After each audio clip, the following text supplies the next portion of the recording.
I'll go ahead and call the meeting to order. Apologize for the bit late start here. So it's like we have the public hearing for the 2020-21 budget. Let the record reflect that all 7 board members are in attendance. So with that, Start with any comments.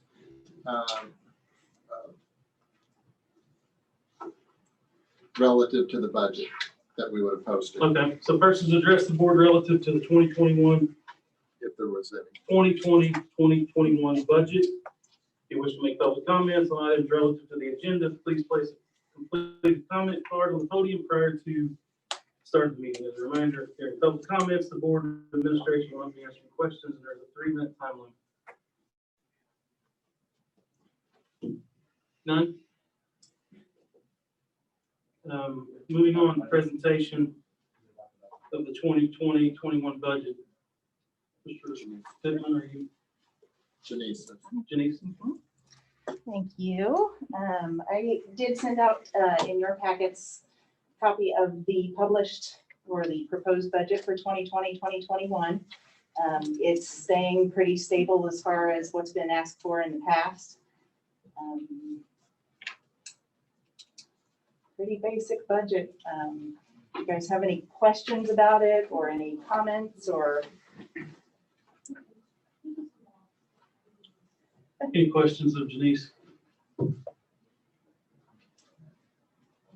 And this is just the presentation as far as publishing it on Gateway website, and then we'll seek approval for it in October at the next board meeting. No questions? Thank you. So with that, we'll take a motion to adjourn the public hearing. Mr. Arnold makes the motion in a second. Second. Dr. Gertie seconds the motion. Questions on the motion? Seeing none, all in favor, signify by saying aye. Aye. Those opposed, same. Item C, the regular session. This meeting is a meeting of the school board in public for the purpose of conducting school corporation's business, as it is not considered to be a public community meeting. There may be time for public participation as indicated by the agenda item or as directed by the president. Meeting site is fully accessible. Any person requiring further accommodations should contact the superintendent at the school corporation central office. Meeting will be electronically recorded and will be kept on file in the superintendent's office. A copy of the audio recording will also be available on the NLCS website. The website address is www.nlcs.k12.in.us.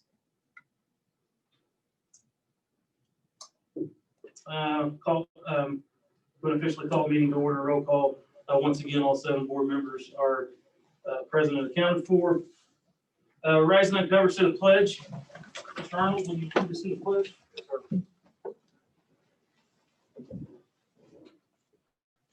I pledge allegiance to the flag of the United States of America and to the republic for which it stands, one nation, under God, indivisible, with liberty and justice for all.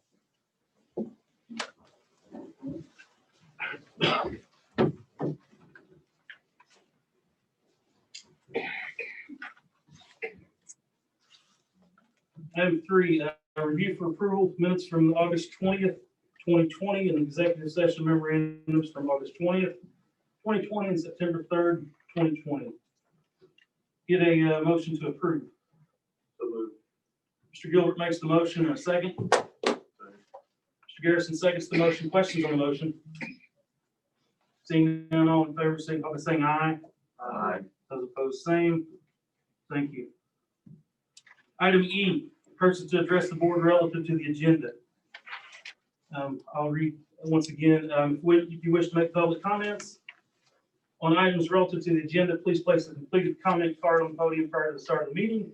As a reminder, during public comments, the board administration will not be answering questions. There's a 3-minute time limit. First up, Heather Stevens.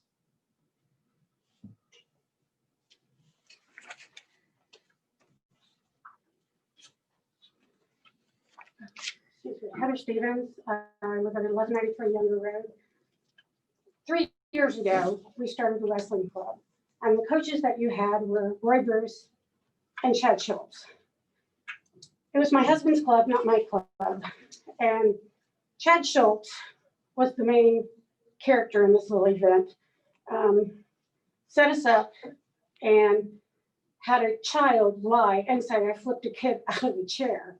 So we would shut down our wrestling club, or my husband's wrestling club. This is still ongoing. It's been 3 years. And Chad Schultz went and worked with Chris Brannon in Bloomington, along with Eric Meyer, which was the main character in this, the main coach in Bloomington. This is still ongoing. We're harassed by Eric Meyer.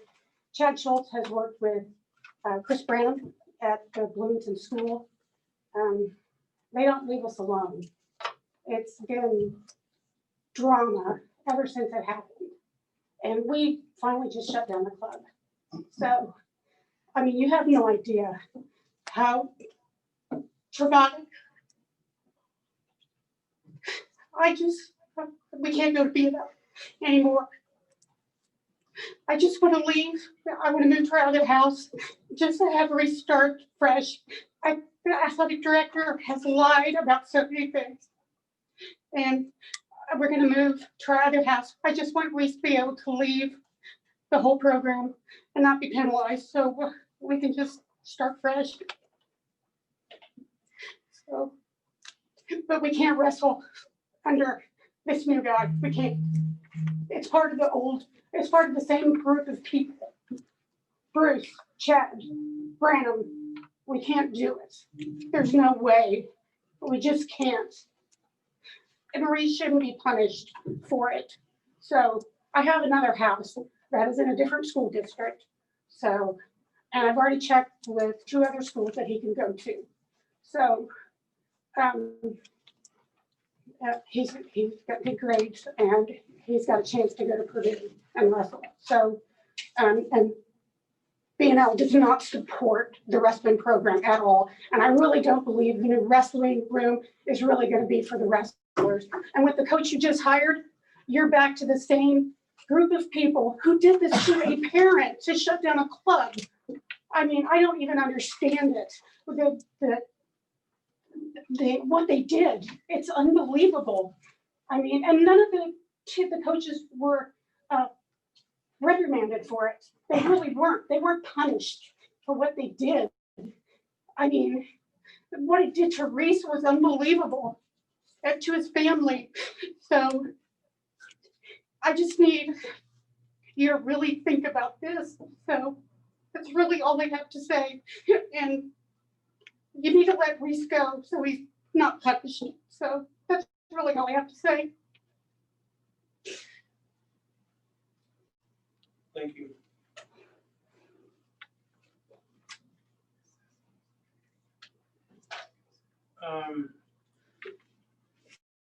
Next up, Dwayne Connaughton. sure, go ahead. I figured you have an issue reading it. No, I was just, I'm here with the similar issue as Ms. Stevens. I'm 51 years old. A lot of us have never seen a world like we've seen it now, where they've just basically shut the world down and dropped the world out. I can't express how I feel. This is just ill timing to go ahead and change a system that was successful and put a new person in place. These boys only know this coach for the last year. So to compound on top of everything and the way things are in our world to do that, I think that's kind of cruel to our children. And actually, most wrestling clubs, Bloomington High School South, Columbus North, have already been have a month or so behind them.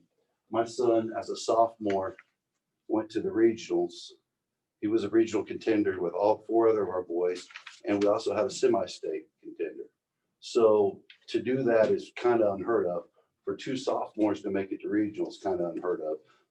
Most other states around us have multiple champions in weight classes. Ours only has 1. So that means if you weigh that and you go to state, win state, you are the best wrestler at that weight. There's no question about it. My question is, who's going to hold the responsibility that my son's not been able to wrestle and he's not been allowed to? And on top of that, he's a 3.5 grade point average student. So he has a chance to have scholarships and stuff like that. And I really, really think this was just not handled at all well. Our mats, I'm not sure if you're aware of this, because my wife works for Ken Nunn. So we brought up this fact. Most mats have a life expectancy of 12 years. We purchased our mats, the only mats we have up there, in 1974. My math ain't real good, but that's over 12 years. And Coach Stevens brought his personal mats in so that the kids could actually have mats to practice on. Coach Stevens purchased varsity jerseys and uniforms because our varsity club did not have enough matching uniforms. And to me, that's sad. We had 3 of our boys, there were 6 that went to Bloomington High School North at the Bo Henry, and 6 of them placed 4 or higher. 2 of them won it. Second, my son was fortunate enough to come in second, which I'm proud of him, but I'm really, really disappointed. There was no accolades for him at all. Of course, the COVID stopped everything. As soon as the season was open, these boys didn't even really get their accolades for their banquet. We had to finally kind of emergency do one.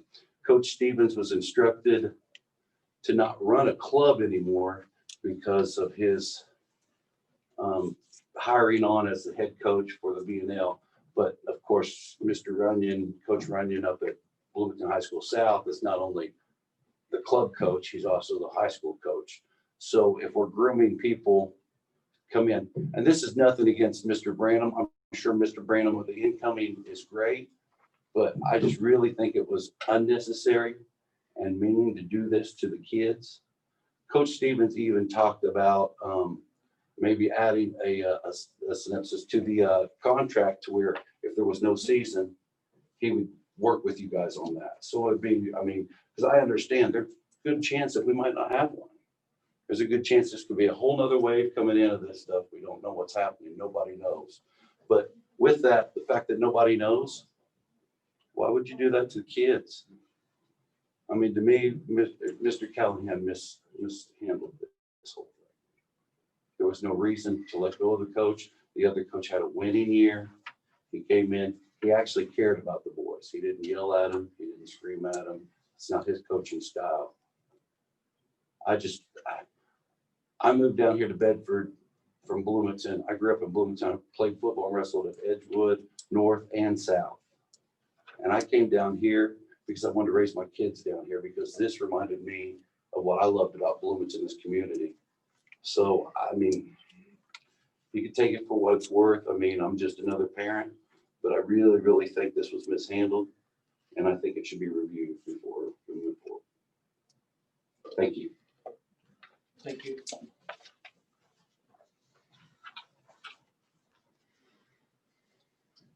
Next up, Jeff Callahan.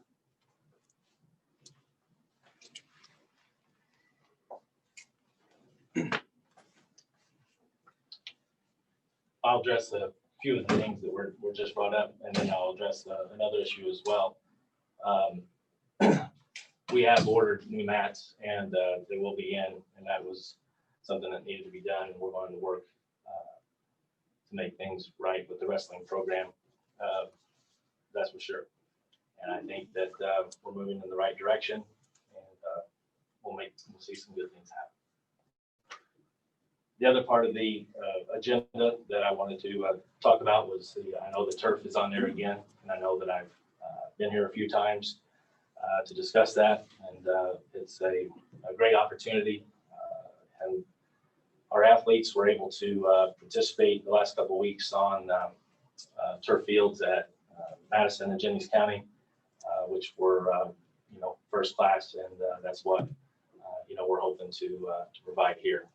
And again, not just for football, but we're working to make some improvements across the board.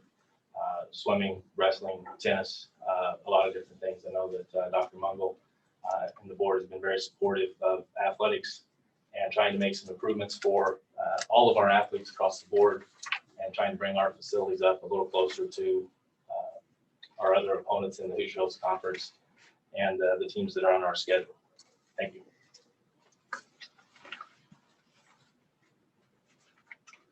Thank you. Next up, Eric Berger.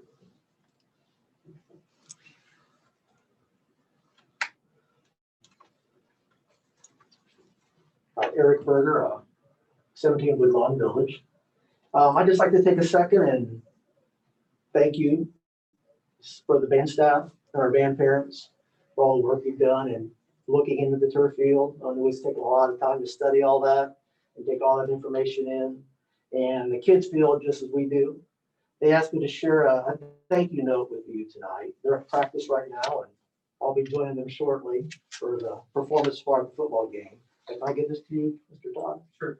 This is just, the kids are aware of all the work you've done and all you've done to help us to build the program and to provide for them.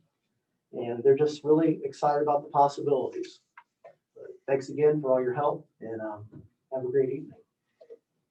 Thank you, Mr. President. Sure. Thank you for taking the time to study all the positive effects of a synthetic turf field will have on us and the community. We're so excited about the possibility of being able to practice and perform on a field like those we compete on at other schools. We are proud to be BNL Stars and proud of our band program. Our appreciation for a synthetic field will be unmeasurable, and we know firsthand how a turf field will impact all the students that follow us in the years to come. Your support means so much to us. Thank you.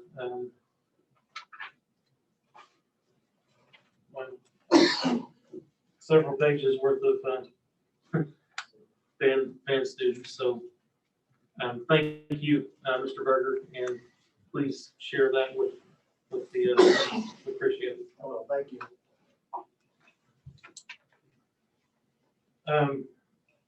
Next up, Ed Bay.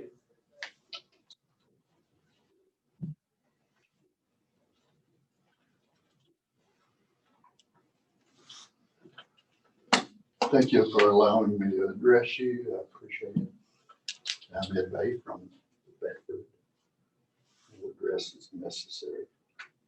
The school board has two responsibilities to the kids in Bedford.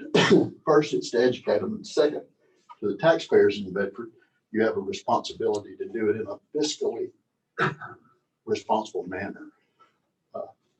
Borrowing money to spend $2.6 million on AstroTurf is insane.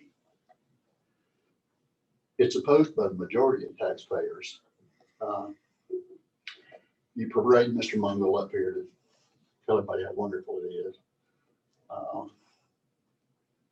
You parade all the coaches up here.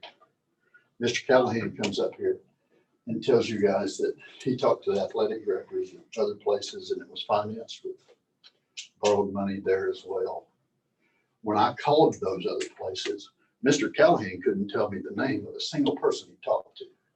When I called those other places, they couldn't tell me that they had talked to Mr. Callahan. So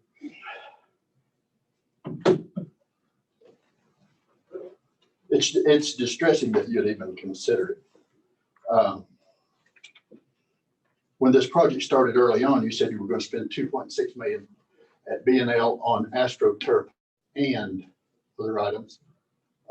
Now we're at $2.6 million for just AstroTurf. The other 2.6 is apparently going to be spent on other things that nobody knows about other than you guys. That information is not published anywhere that I can find.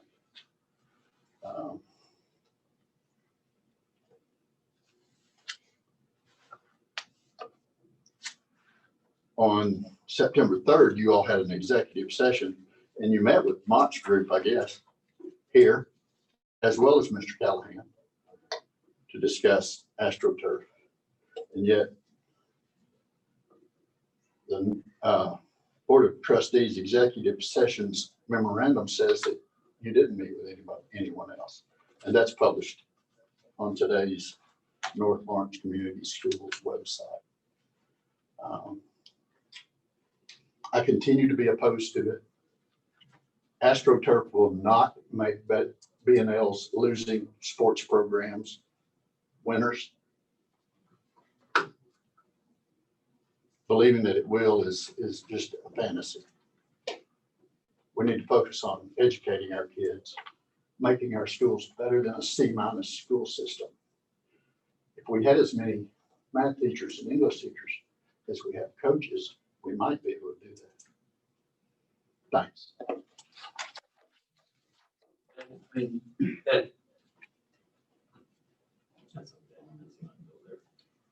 Next up, Steve Weber.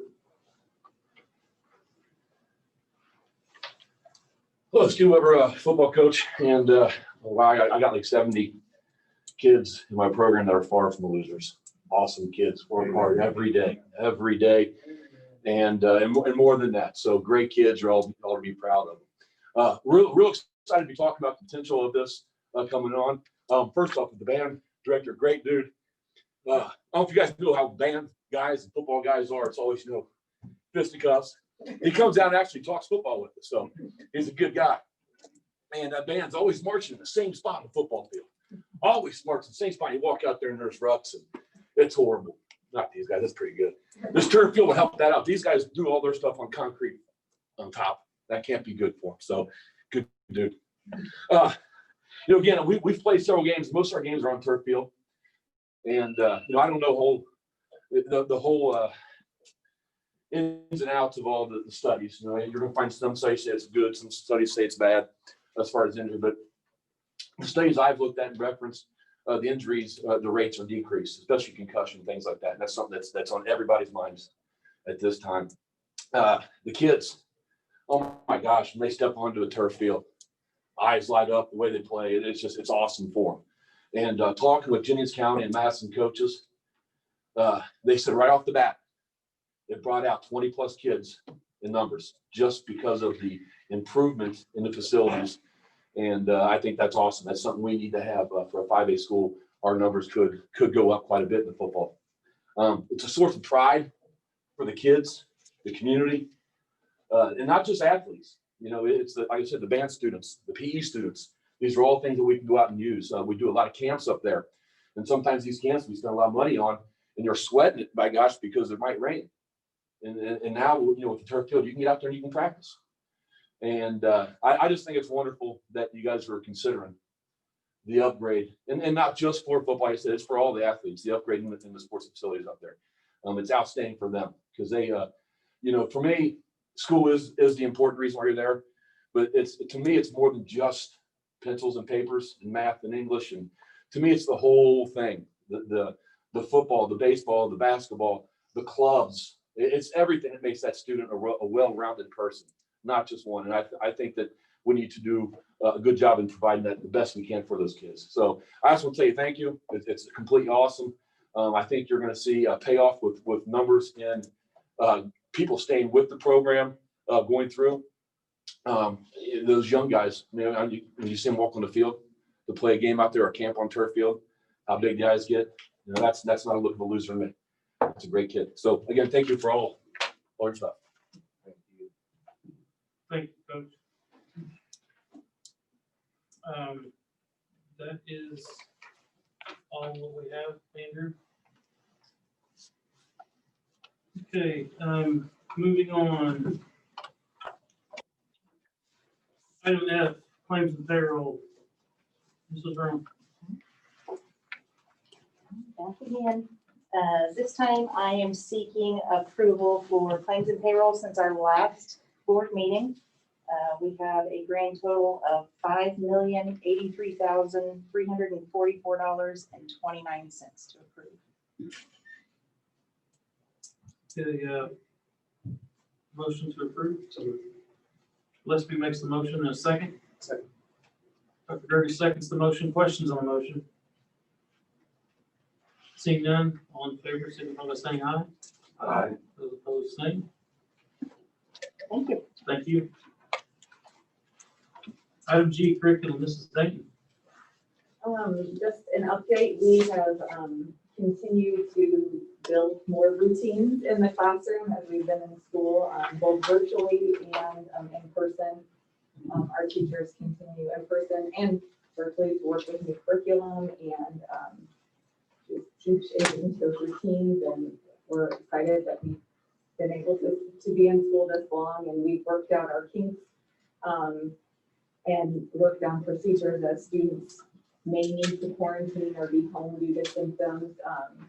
We're just learning, and as we've said through this, it's been a fluid situation as we learn this does work and this doesn't work with our students that are at home. Dr. Aaron Miller and Mrs. Julie Pritchett have been helping the liaisons with our quarantine students in 6 through 12, and Connie McDaniel has also been helping us in K through 5 just to ensure that when students are home, they can access what they need and find what they need on their teachers' Google Classrooms. And teachers have been great about posting and keeping students up to date so that they can continue to work. And it's interesting that they talk to students that are, 8 o'clock in the morning, and they're like, my math teacher hasn't posted my assignment yet. Well, math isn't until 10 o'clock, so they're not going to post it before.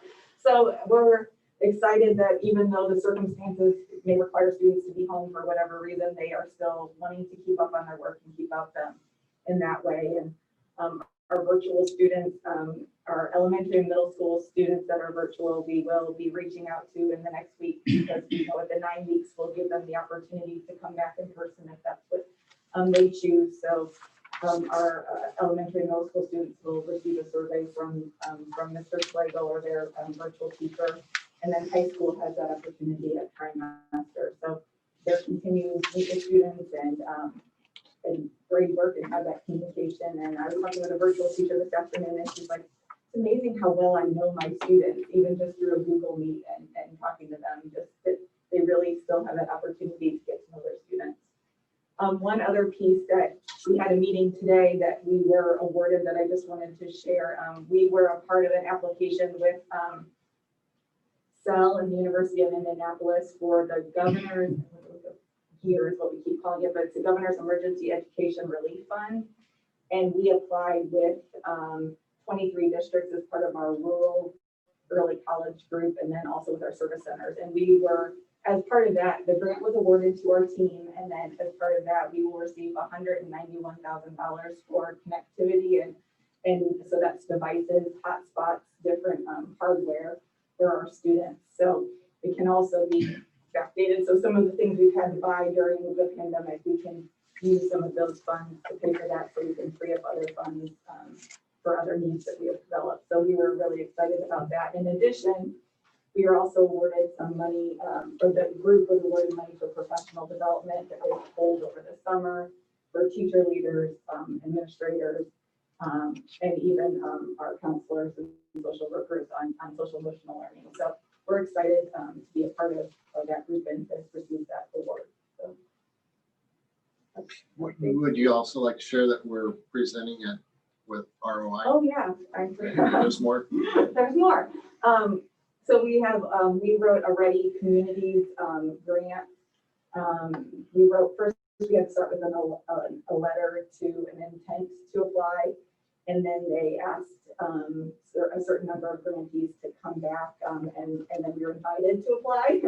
So then we applied, and now we've been invited on Tuesday to present. And so that what we are asking for is and continuing the North Lawrence Training Center, the early learning program, to add birth to 3. With the ROI study for Lawrence County, high quality childcare was stated as a need, and we know we're serving that with our preschool, but we still want to be able to support birth to 5. And so the funds we requested would help do some renovation in the classrooms, because you think of babies don't need a big classroom. So one classroom could be turned into 2 infant toddler rooms with the ratios. So the funding would help us do that renovation. It would also help us to build more outdoor learning for that STEAM that we're and STEM learning that we're doing at the Early Learning Center.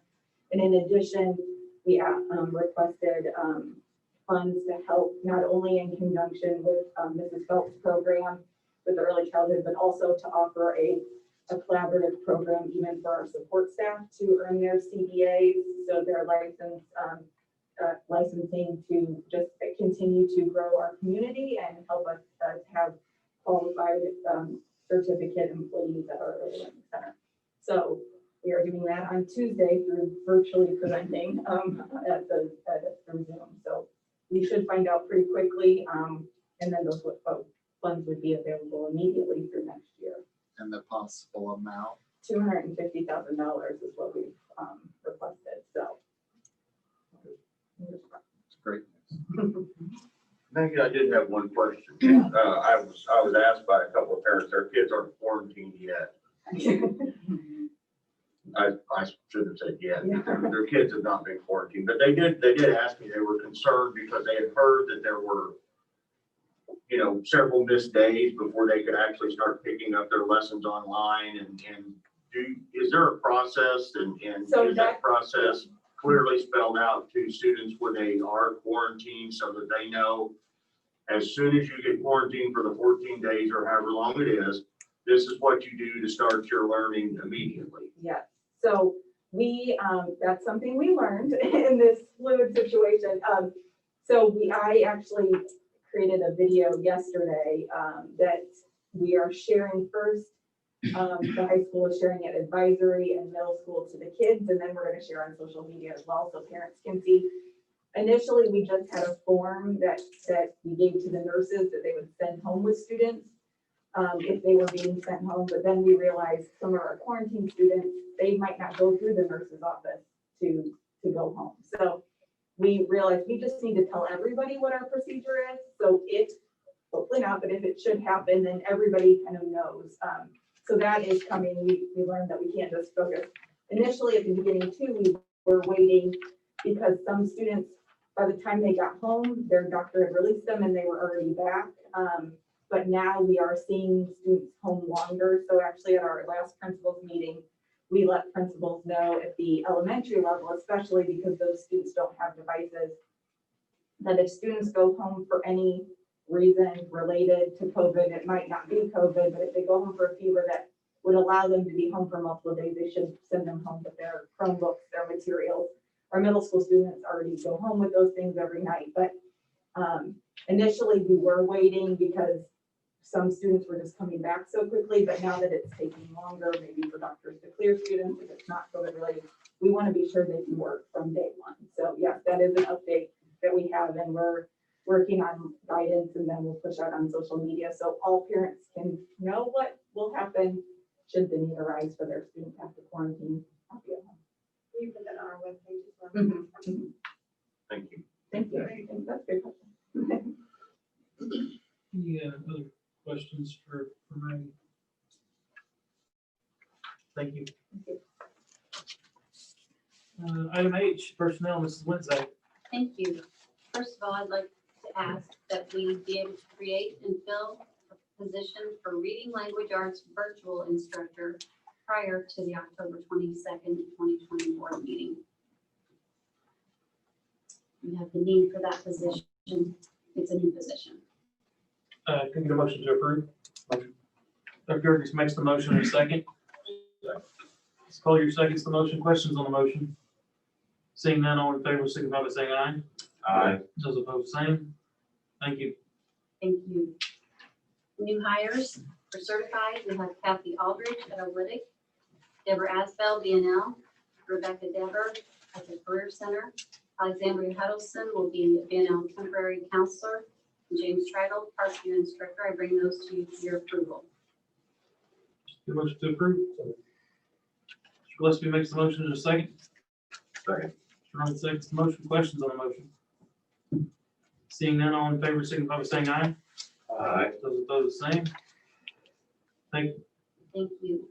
New hires for support staff under administration, Amanda Pinnick will be our federal programs administrative assistant.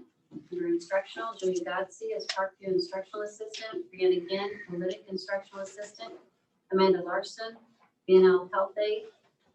Under custodial and maintenance, John Gould, NLCS 52-week custodian, John Dave Jenkins, NLCS 52-week custodian, Joshua Schlosser, NLCS HVAC maintenance, nurse Chelsea Johnson, NLCS nurse, and transportation Sarah McKee, NLCS bus driver. Bring those to you for your approval. Any motion to approve? So moved. Mr. Arnold makes the motion in a second. Second. Mr. Gilbert seconds the motion. Questions on the motion? We have a couple on here that she did not mention. Yeah, because there's a couple of names that have on our list. I don't know if Brian did list or not, or Jacob Gummer Oh, I must have an alternate. and a Ron Henson. You're right, I do, I guess I have an alternate, I know I said it, but I.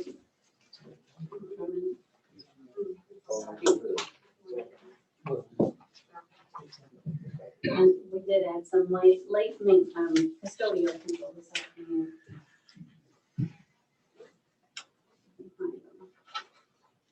So could someone make the motion for those Jacob, two? okay, Jacob Dumont and Ron Henson, those are the ones I looked off. So Mr. Gillespie makes the motion to add those two. Dr. Gertie seconds the motion.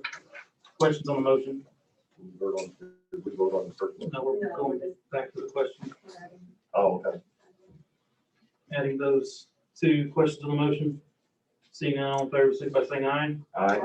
Okay, back on the question. Any other questions on the original motion? Seeing none, all in favor, signify by saying aye. Aye. Those opposed, same. Thank you. Thank you. Under transfers, support staff, Holly Craig is transferring from our administrative office to BNL. Administrative assistant, Carol Foster, transferring from BNL 52-week custodian to a 28-hour. Angie Dodsey, transferring from Need More Resource to computer instructional assistant. Jody Dodsey, transferring from PBI kitchen manager to both Parkview kitchen managers. Michelle Hayes, transferring from BNL instructional assistant to Shaw's Ridge super sub. Matthew Higgs, transferring from NLCS sub custodian to a 52-week custodian. Elizabeth Smith, transferring from Lincoln 180-day custodian to a 28-hour custodian. Maxine Shipwash, transferring from BNL 180-day custodian to a Lydic campus 28-hour custodian. Stephanie Talustig, transferring from Parkview instructional assistant to the Parkview ELL early care position. Patricia Heiniger, transferring from BMS 52-week custodian to Lincoln Elementary 180-day custodian. Mackenzie Warner, transferring from BNL administrative assistant to the administration office administrative assistant. Kim Young, transferring from Olytic instructional assistant to Olytic instructional assistant in self-contained classroom. And I bring those to you for your approval. Any motion to approve? Dr. Gerges makes the motion in a second. Second. Mr. Arnold seconds the motion. Questions on the motion? I just hate to see Polly leave the front office. She is a wonderful lady. She is looking forward to walking to work. Any other questions on the motion? Seeing none, all in favor, signify by saying aye. Aye. Those opposed, same. Thank you. Under D, extracurricular, there is PNL and Career Center 2020-21 ECA recommendations as attached, the attached list on the back. There are a lot of the clubs that I won't read all of those. And then moving on to 2, BNL, Christopher Branham, BNL head wrestling coach, Brad Gilbert, BNL athletic director assistant, DJ Horton, BNL athletic director assistant, Adam Young, BNL varsity boys and girls swimming head coach, middle school Peggy Taylor, middle school girls golf, BMS, Kurt Albee, BMS boys head basketball coach, William Fugate, BMS boys assistant basketball coach, Ted Cobb, BMS girls head basketball coach, Spencer Cobb, BMS girls assistant basketball coach, Olytic campus, Mike Wright, Olytic middle school boys head basketball coach, Barbara Miller, Olytic middle school girls head basketball coach, and Michael Tillett, Olynyk Middle School girls assistant basketball coach. I bring those to you for your approval. Motion to approve.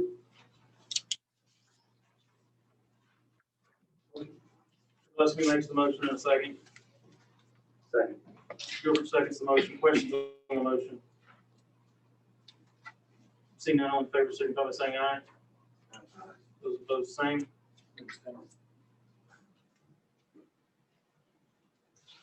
Thank you. Motion's carried. Thank you.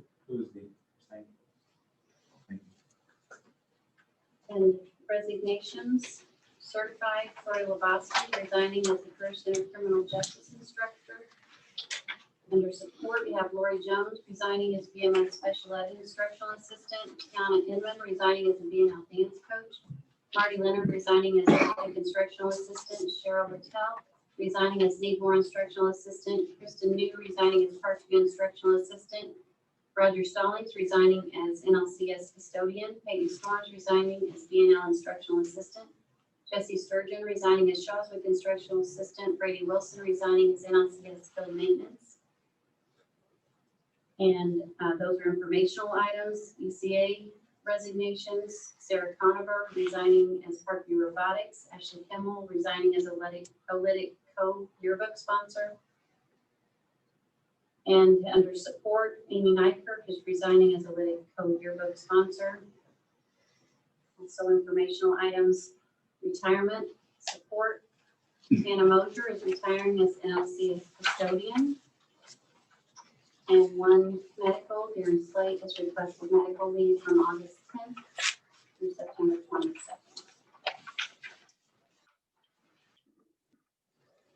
I just have a question for you, made me think of it, was a robotics coach. Resign. Are we still doing robotics now? We're looking at it, we're looking at it, just, I've been in talks with Naomi Trojan, who has kind of led it, and, there's some different things, because we have to pay to join, and so when we can't have events to make money,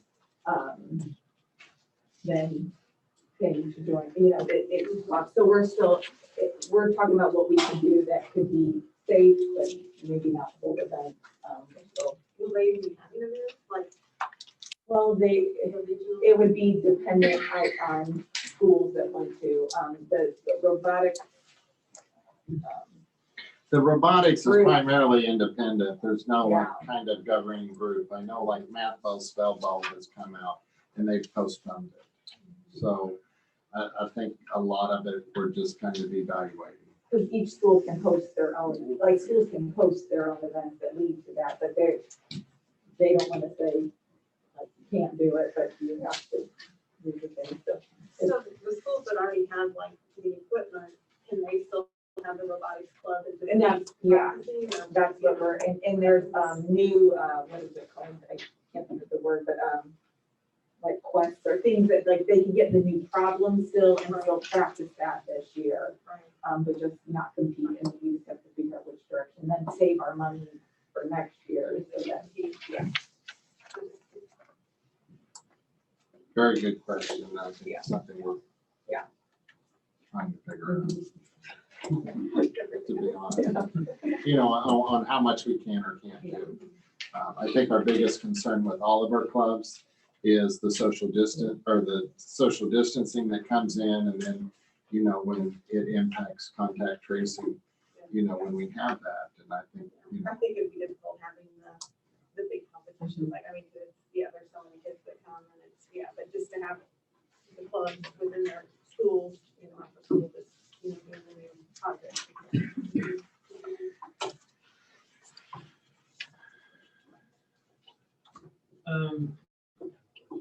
How are we looking with substitute teachers? Are we doing? We're Okay. low on subs, but we did put in place this year some super subs in several of the buildings, in the bigger buildings, which has helped some. Okay. And we have had, just in the last couple of weeks, some more applicants. We have several college students that are going to school virtually that are able to sub 3 days a week or something. That's helping us some. So we do have some people applying to sub recently. That's a good thing. So, Thank you. And at our principals meeting, we did reach out. I know each of the elementary principals through their newsletters and their websites, they're going to be sharing the need for substitute teachers or teaching assistants or those different individuals. And part of it is just the impact that we have when we have employees that need to be quarantined. You know, and historically, that was just something that schools, we never had to have additional support of that nature. several of our veteran, we have some veteran people that have done that in the past have said not doing it. Mr. Thank you. Thank you. I'm Mike, Dr. Munger. Mr. Clampett, can you pull up our presentation? First up this evening, I have, obviously, as you know, we have visited with Mott's Group.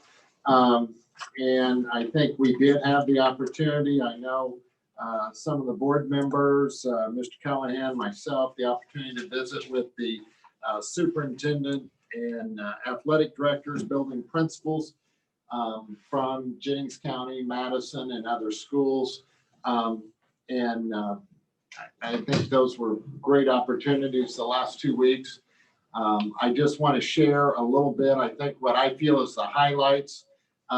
Number one, and I think the one that just really has no comparison, is the amount of usage that our fields will get. And this is just the football field, but the information that we've received from other districts and the impact with not only we heard from band and football tonight, but you know, we're going to have a new long jump area, a new high jump area, a new pole vault area in our athletic teams, and even soccer for both boys and girls. So the usage, there's just absolutely no comparison for the multiple teams. It's safer for our athletes.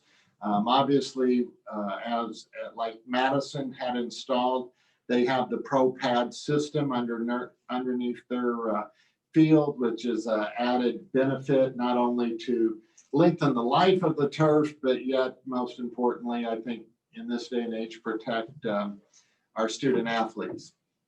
And it will provide the same surface for practice as games, not only for our football team through the week, but our band, as we heard tonight from Mr. Berger, where they'd have the opportunity to practice and then go compete, and along with our soccer teams as well.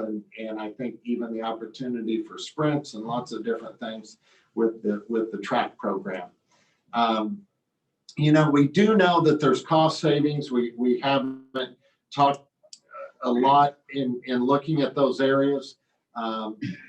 With personnel, we basically allocate with salary and benefits a minimum of $65,000 a year. When we look at the number of individuals we have mowing and supporting the fields, the amount of money we have maintaining an irrigation system, the 65 to 75,000 gallons of water that we purchase every year for irrigation on the fields, the maintenance, obviously lining the fields, as you know, is a never-ending task during the season as it rains and we mow the field. But there's a minimum cost savings of at least $1 million over the 10-year period. So a lot of ways that evens out in that. Obviously, the biggest advantage goes back up to usage.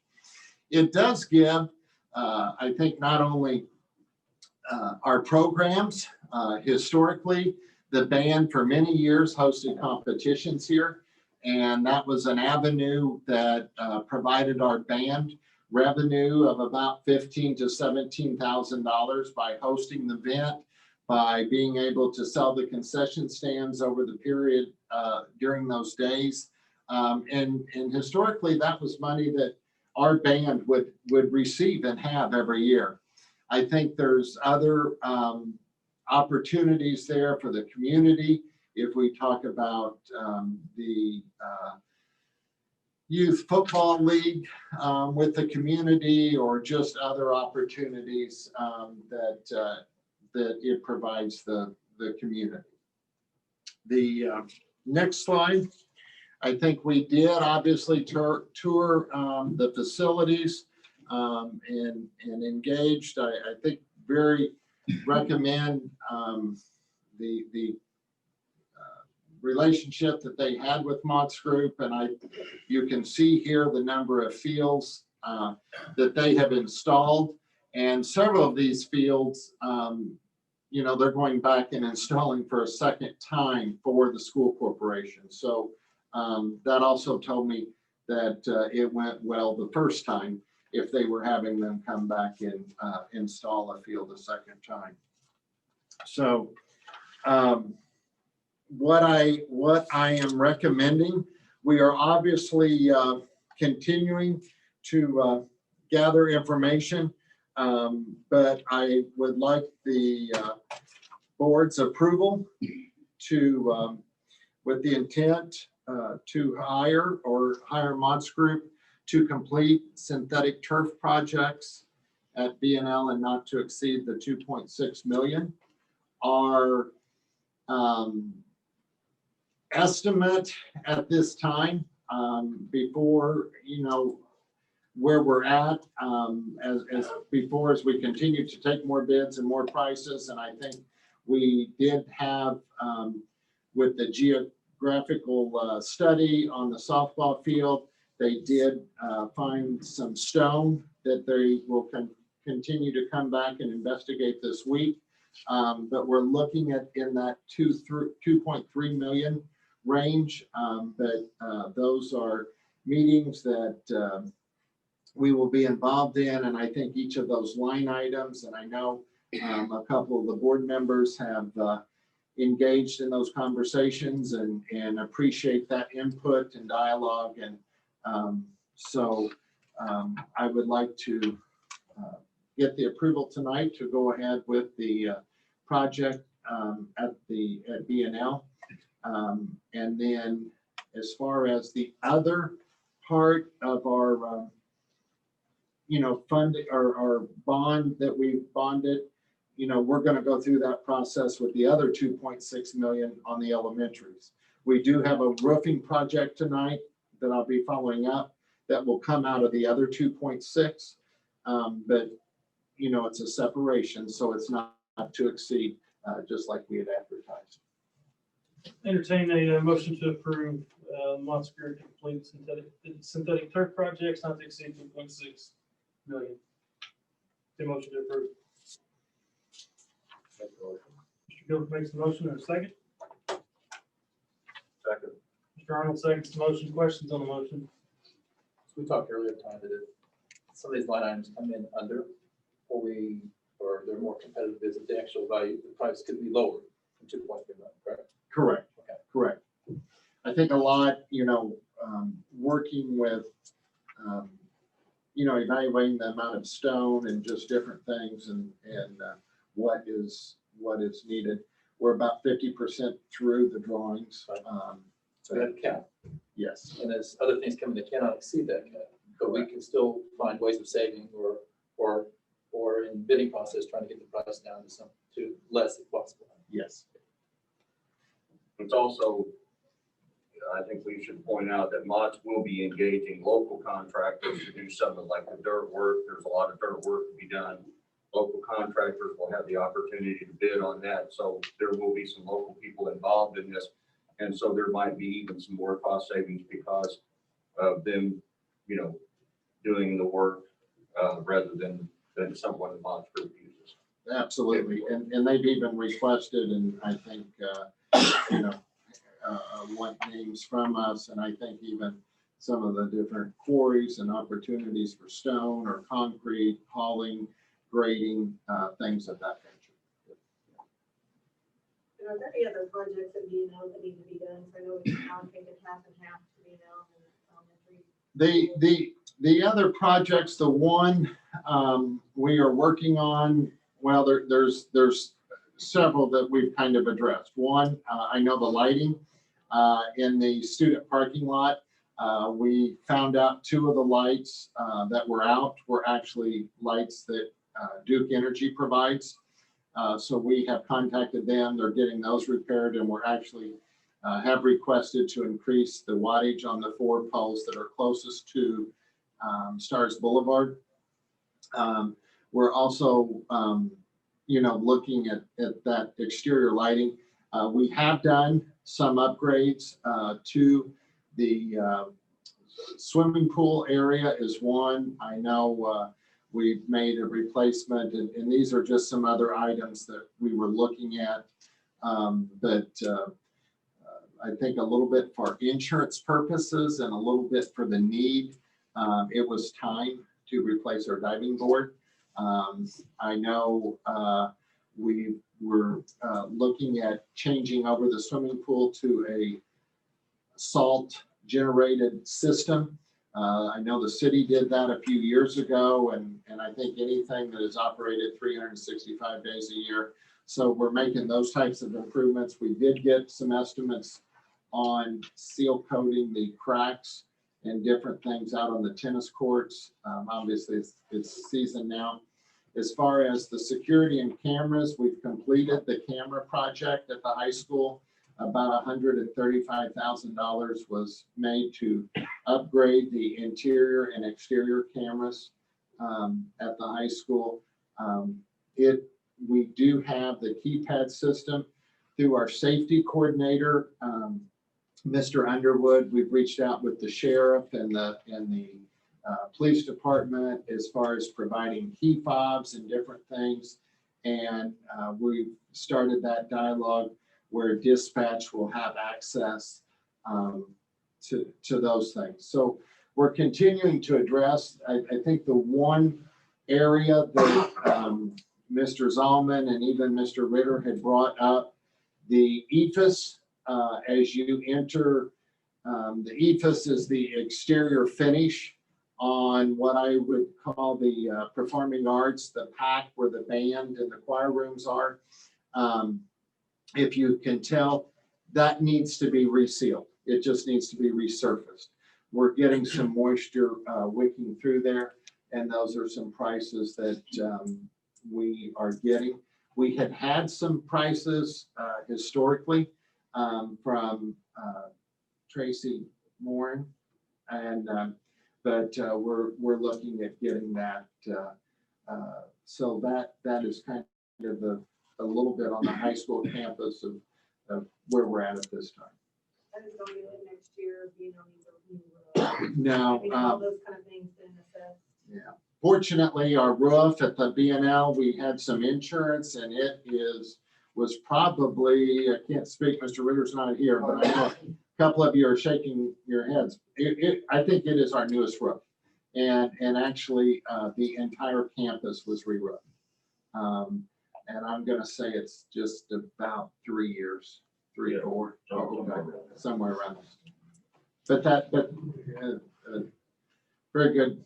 And to be clear, the money from the bond, it cannot be used for recurring costs such as teacher salary or anything involving like that, correct? Correct. The money that we are using for this project is from our debt service fund. And our debt service fund is a separate fund, and our tax rate for our debt service fund for North Lawrence Community Schools is currently at 38 cents. In comparison, and everybody wants to know how we compare to other schools, but Mitchell's tax rate on their debt service fund is 58 cents. Eastern Green's up around 85 cents. I think Brownstown's 78 cents. So our tax rate for the debt service fund is a lower tax rate. Once a debt is paid off, if more debt, if more money is not bonded, then that tax rate decreases. And in fact, when North Lawrence borrowed money the last time, our tax rate next year, it's anticipated to decrease 4 cents. on the dollar to 34 cents. So I understand that the timing and how this looks is not easy for a lot of people to see and understand, because this amount of debt that we had had historically was paid off. So all schools, every school, cities and towns, we have a debt service fund. And the money in that fund is the way all schools either build a new school or we do projects to take care of our schools. And that's one reason why you will see a difference in facilities and in schools.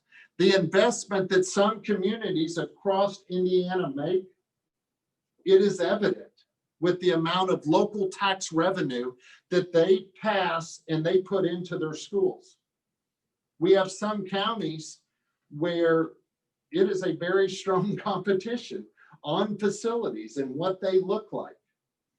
Three you often hear of is Avon and Brownsburg and Plainfield. They're all right there, three in Hancock County, and they just, but their investment. So that is what that fund is for. It is not a fund that is designed for reoccurring cost.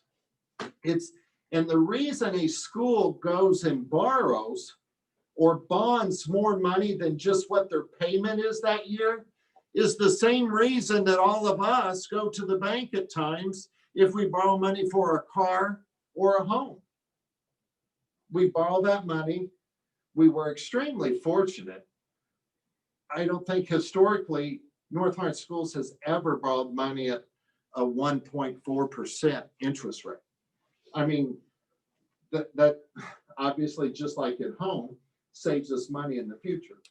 So if that money is not used, that tax rate drops, we don't get that money. And the worst part is, I guess in some ways, that money does not go back to all of us that are taxpayers in Lawrence County. It goes to other taxing units that have been shortfall with the capital, with the circuit breaker that was implemented. So another taxing unit will end up with those different types of funds or may have a little bit of an increase. A fire, city, towns, library, those things. And there is none of us that work in the taxing units, or when we go and report to the Department of Local Government Finance and we present our budget, the ideal is that all of our taxing rates stay consistent. The one thing that I can say is North Lawrence Community Schools may be the only taxing unit in Lawrence County that our tax rate will even decrease a little bit, even with us borrowing and bonding the money we have borrowed for these projects. So very good question. Does that help? Any other questions? Motion and a second that's on the question. All in favor, signify by saying aye. Aye. Those opposed, same. Thank you. Next up, requesting the board's approval of a resolution of a cost savings lighting project. Obviously, we've done several LED lighting projects in our schools. But as we look at the usage increase on the football field, we currently need $7,000 worth of repairs to get all of our lights working properly that are currently there. Of these 60 lights, 30 on each side. So with the estimate of switching to an LED system, it would be $6,500 a year in savings in utilities. So we're looking at $65,000 over 10 years. That is very hard to determine because we really don't know how much the band will be practicing or different events will be going on out there. So it may even be possibly higher than that. But we have been presented with an opportunity to partner with SLG Lighting. They are wanting to have a field for our, to have for other individuals to come and share and I think promote the lighting. So I am recommending this project. I do know in visiting with the other schools that we have visited that their lighting project, LED, was over $200,000. So I do think that this is a cost-saving opportunity, and I recommend the approval from the board for the resolution that allows us to enter into this agreement with SLG Lighting, you know, without taking the additional steps that we normally would through the bidding process. The motion to approve. So moved. Mr. Arnold makes the motion, Gillespie seconds the motion. Questions on the motion? No, all I'd say is about time. We started like 5 years ago, 6 years ago with LED lights out there at Eastgate. And the cost savings are tremendous, not to mention just what you save on electricity. The light is better and you don't have any of the maintenance costs with the ballast and the bulbs and the, you know, and the other big thing is out of our parking lot, if the power went off, which it usually didn't go off unless it was dark, for those metal halides or high pressure sodiums to come back on, it was 10 minutes sometimes. And the LEDs come on instantly. So it's about time. Taxes also help us with the lighting on the parking lot for the kids. Correct. We will use the 2 poles on the east side of the football field to help project out and get additional light on the student parking lot. Yes. Any other questions on the motion? Seeing none, all in favor, signify by saying aye. Aye. Those opposed, same. Thank you. Dr. Mungel, the next one on the roof replacement, that was partially the reason why we were late getting out here. I think we've got some more things we need to discuss with that before we vote on it tonight.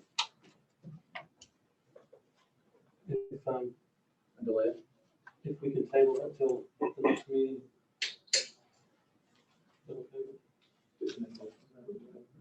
We need a motion on that, Greg. Yeah, you want to table it? Yeah. I'll make a motion to table it. Gilbert makes a motion to table. Second, Dr. Gerges seconds it. Questions?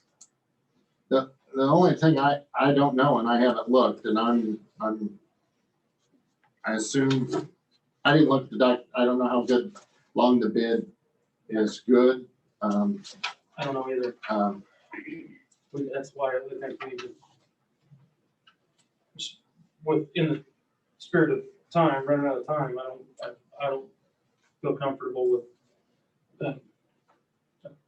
discussing it right now, or approving it right now. Questions on the motion?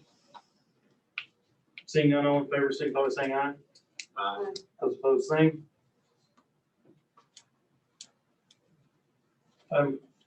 Move on. Buses. We have just request board's permission to purchase 2 buses with the additional routes the school district has. These are not new buses, but they are low mileage buses. Thomas's with our Cummins engines, and in visiting with our mechanics, recommend the purchase of these 2 buses. If you recall, at the end of last year, we have a few buses that are older, and this is a way for us to work at replacing those. And I think both are about half the cost of what a new bus would be.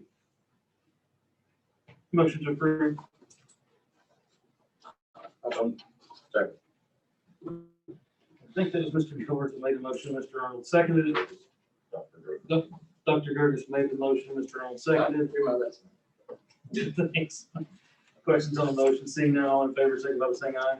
Aye. Those opposed, same. Thank you.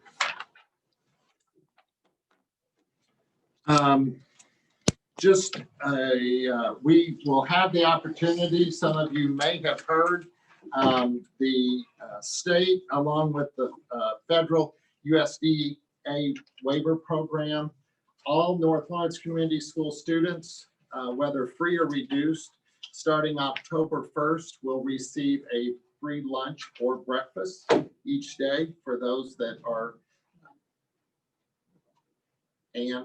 breakfast and lunch. They get both. But all of our students would get the basic lunch.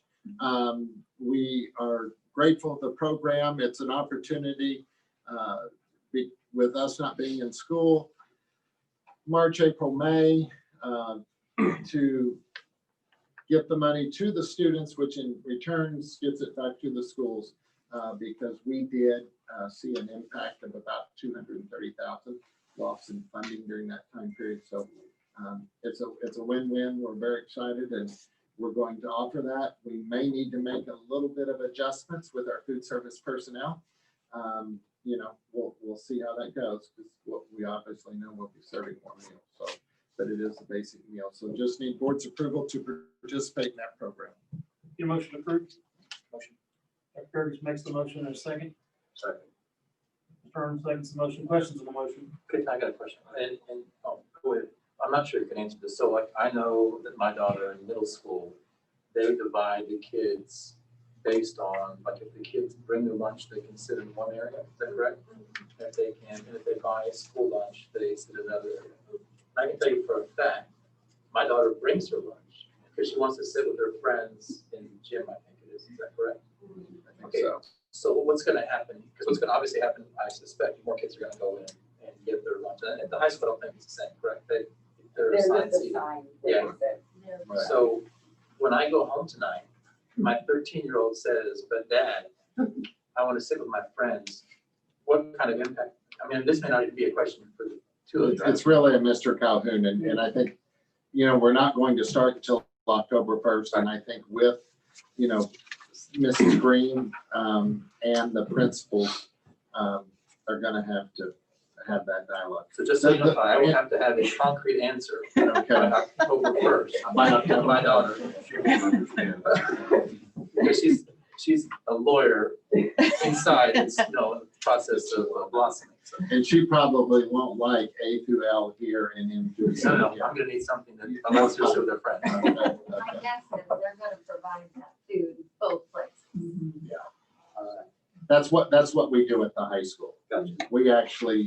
They actually take the food over to the auxiliary gym. Gotcha. Okay. So basic meal, is that what is on the calendar for Yes. the Correct. weeks for the kids get? I just wanted to make sure that was what he's talking about. It just doesn't include all part. Okay. But they can add that though, obviously. Yeah, Yes. they have to pay for it, yeah. Thank you.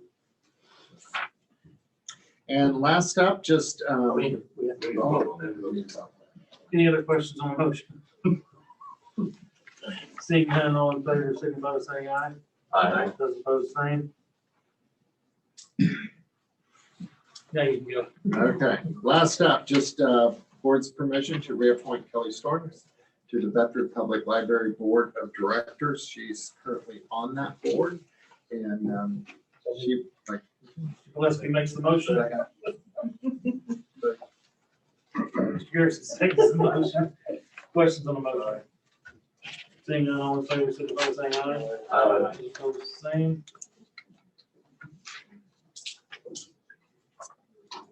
Item J, persons to address the board. I'll address the board. On September 2nd, the Directors Advisory Board met. That's the board that was set up for the Career Center that is mandated by state law. We had a very good meeting, first meeting since March, wasn't it, Joe? And we are off to a good start. We did finally get somebody that was in law enforcement that is not intimidated by computers. And so we do have a new hire there. Also, we heard about almost a little over $400,000 in new equipment that has been purchased and donated to the Career Center. Also met the new teachers, 2 new health occupations teachers. Both of them are RNs. That program is going great. The space has been totally cleaned out and remodeled and, well, not really remodeled, but sort of. They have a lot more room, a lot of students. Another thing that Dana Haddon is working on is a virtual tour that will be sent out to sending schools and will be available for parents or students to look at, and a headset that they can put on and watch this and take a virtual tour of the Career Center. We had an update on the ROI strategic plan, and we are doing well on the strategic plan. Things are going good. And we also have had some adult ed programs out there that have been very successful. And so our next meeting will be in December. And Joe, do you have anything to add to that? Not tonight. Other than thank you for your help and for the participation of all the local business leaders that volunteer their time to serve on this board.